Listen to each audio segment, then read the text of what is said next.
Hello guys, welcome back to our YouTube channel. അപ്പോൾ ഞാനിപ്പോൾ ഉള്ളത് കൊണ്ടോട്ടി എയർപോർട്ടിൻ്റെ അടുത്താണ് കേട്ടോ. അതായത് കാലിക്കറ്റ് എയർപോർട്ടിൻ്റെ അടുത്താണ്. പിന്നെ ഇവിടുന്ന് നോക്കിയാൽ നല്ല വ്യൂ ആണ് കേട്ടോ. അങ്ങനെ ഒരു ഇൻഡിഗോ വിമാനം ടേക്ക് ഓഫ് ചെയ്യാൻ വേണ്ടിയിട്ട് നിൽക്കുന്നുണ്ട്. ഞാൻ ഇവിടേക്ക് വന്നത് ഒരു 3 മണിയൊക്കെ ആയപ്പോൾ കേട്ടോ. എൻ്റെ വീട്ടുകാരൊക്കെ വിരുന്ന് വന്നിട്ടുണ്ടായിരുന്നു കേട്ടോ. അപ്പോൾ അവരെയും കൊണ്ടൊന്ന് പുറത്തേക്ക് വന്നതാണ്. അപ്പോൾ അവർക്ക് എന്ന് പറയുമ്പോൾ ഈ ഒരു ഏരിയ ഒന്നും പരിചയമല്ല കേട്ടോ. അവർ കുന്നമംഗലാണ്, എൻ്റെ വീട് കുന്നമംഗലാണ്. അപ്പം അവർക്ക് എന്താണെന്ന് വെച്ചാൽ എയർപോർട്ടിൽ വന്നിട്ട് ഫ്ലൈറ്റിൽ കയറി ഗൾഫിലൊക്കെ ഇങ്ങനെ പോയിട്ട് വരുന്ന ആളുകൾ തന്നെയാണ് കേട്ടോ. പക്ഷേ ഈ ഒരു ഓപ്പോസിറ്റ് സൈഡിൽ നിന്നിട്ട് ഈ ഒരു വ്യൂ അവർ ആദ്യമായിട്ട് കാണുകയാണ് കേട്ടോ. അങ്ങനെ ഒരു കാറും പിന്നെ ഒരു ബൈക്കിലുമായിട്ടാണ് കേട്ടോ ഞങ്ങൾ പോയത്. അപ്പോൾ എൻ്റെ സിസ്റ്റർ ഗൾഫിൽ നിന്ന് വന്നിട്ട് 2 ആഴ്ച ആയിട്ടേ ഉള്ളൂ കേട്ടോ.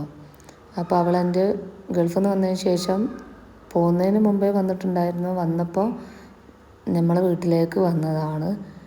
അങ്ങനെ നമ്മൾ അവിടുന്ന് വീട്ടിൽ രാവിലെ എത്തിയിട്ടുണ്ടായിരുന്നു കേട്ടോ. അവർ അങ്ങനെ കുറേ നേരം സംസാരിച്ച് ഫുഡൊക്കെ കഴിച്ച് നമ്മൾ ഉച്ചയ്ക്ക് ശേഷം ഞാൻ പറഞ്ഞില്ല ഒരു 3 മണിക്കാണ് ഇങ്ങോട്ട് വന്നത്. അങ്ങനെ ഞങ്ങൾ തിരിച്ചു പോകുന്നതാണ് കേട്ടോ. അവിടുന്ന് പോകുന്നതിന് ശേഷം ഞങ്ങൾക്ക് ഒരു 6 മണിയൊക്കെ ആയിട്ടുണ്ട്. അപ്പോൾ എല്ലാവരും കൂടെ ഒരു ചായ കുടിക്കാമെന്ന് വിചാരിച്ചു കേട്ടോ. അപ്പോൾ ഇതിൻ്റെ ഒരു ഷോർട്ട് വീഡിയോ ഞാൻ ഇട്ടിട്ടുണ്ട് കേട്ടോ. അതിൽ നമ്മൾ ഫ്ലൈറ്റിൻ്റെ ടേക്ക് ഓഫൊക്കെ കാണുന്നുണ്ട്. പിന്നെ ചായ കുടിച്ചതിന് ശേഷം നമ്മൾ പിന്നെ വീട്ടിലേക്ക് പോന്നിട്ടുണ്ട് കേട്ടോ. പിന്നെ ഞാൻ പിറ്റേന്നത്തെ വീഡിയോ ആണ്. അപ്പോൾ രാവിലെ ഞാൻ നല്ല പത്തിരിയും പിന്നെ മുട്ടക്കറിയൊക്കെ ഉണ്ടാക്കിയിട്ടുണ്ട് കേട്ടോ. പിന്നെ സിറ്റ് ഔട്ടിലേക്ക് വന്ന് നോക്കിയപ്പോൾ ഒരു കിളീനെ കണ്ടു. അപ്പോൾ അതിനൊന്ന് വീഡിയോ എടുത്താണ്. പിന്നെ ഇന്ന് മക്കൾക്ക് സ്കൂളിലുള്ള ദിവസമാണ് കേട്ടോ. അപ്പോൾ സ്നാക്സ് ആയിട്ട് കൊടുക്കുന്നത് ഓറിയോ ബിസ്ക്കറ്റും പിന്നെ പഴംപൊരിയും കൂടെ വെച്ച് കൊടുക്കുന്നുണ്ട് കേട്ടോ. അപ്പോൾ അയ്മണ് അവൻ്റെ ഫ്രണ്ട്സിനൊക്കെ ഷെയർ ചെയ്യുകയാണെങ്കിൽ ഷെയർ ചെയ്യുകയും ചെയ്യാം. മുഴുവനും അയ്മൺ എന്തായാലും കഴിക്കാൻ പോകണില്ല കേട്ടോ. അപ്പം പിന്നെ ഉച്ചയ്ക്ക് ലഞ്ചിന് നൂലുപിട്ടാണ് കേട്ടോ.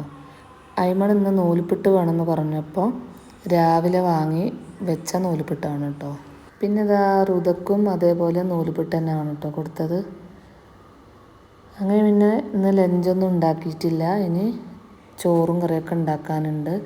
പിന്നെ ഇവിടെ നല്ല ഉറുമ്പ് ശല്യം ഉണ്ട് കേട്ടോ. അപ്പം ഞാൻ വിനാഗിരിയും പിന്നെ അതുപോലെ സോപ്പിൻ്റെ പൊടിയും കൂടി എടുത്തിട്ട് മിക്സ് ചെയ്തിട്ട് ഇവിടെയൊക്കെ തുടച്ചതാണ് കേട്ടോ. അതാണ് നനഞ്ഞിരിക്കുന്നത്.